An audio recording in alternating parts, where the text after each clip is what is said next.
Very interesting information came out of a meeting yesterday that we had between the Inland Valley Association of Realtors and the Builders Association. And it was a frank conversation how we can bring home values down, make them more affordable. And it was looked at it from a big picture standpoint, regardless of how you feel about certain things. I just want to point out things that need to be addressed and will be starting to address. The first is inventory.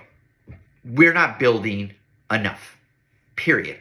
We need to build, I think, 60% or 70% more than we're building per year. The reason why homes were affordable in the 60s, 70s, 80s, and 90s was because there was more homes available than there were buyers. Well, after the last market crash, that changed.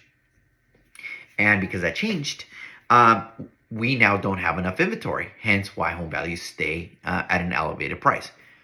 We must change that. How do we change that? Well, a few things. And you start with insurance.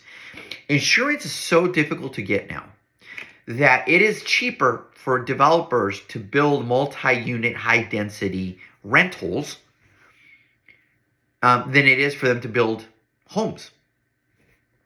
So we need to address the insurance issue, which is how can we get insurance, how can we make it more accessible in the state of California?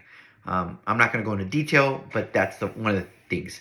The second thing is we need to address lawsuits.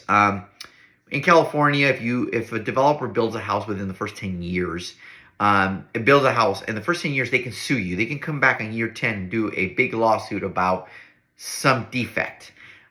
There's nothing wrong with having protections, but there is something wrong when trial attorneys wait for year 9 and 10 just to file mass lawsuits. They pass that on expense to the buyers. Cities, counties, states charge an enormous amount of fees whenever something is built. And they pass that cost on to who? The home buyer. That's just the reality. NIMBYism. We buy a house in our neighborhood and then we want nobody else to move here. It's just a fact of life. We need to approach this different, and we need to approach this from the following standpoint. Is it more important to fight that no one else lives here? Or is it more important to fight for a smart plan that allows some development so our kids and grandkids can actually afford to buy and they don't rent their whole life? It is an important reality. And we can't just say no across the board because I already live here, I bought here, therefore no one else can live here because I don't want anything to change. I understand that. But if we continue with that mindset, your kids and your grandkids are going to not be able to afford, and they're going to rent the rest of their life. There is a reason why developers are building more rentals than homes for them to buy. You got to think about that.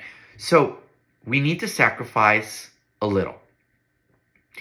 And if we start addressing all those issues from a big picture standpoint, we will allow developers to build a lot more homes and make it more competitive for our buyers, have more options, bring home prices down, and they are able to afford the American dream. So the reality is, do we want our kids and our grandkids to buy the American dream, or do you just want to keep it for us? And that is a decision that you and I need to make. And we need to start having conversations about that. What are your thoughts on this?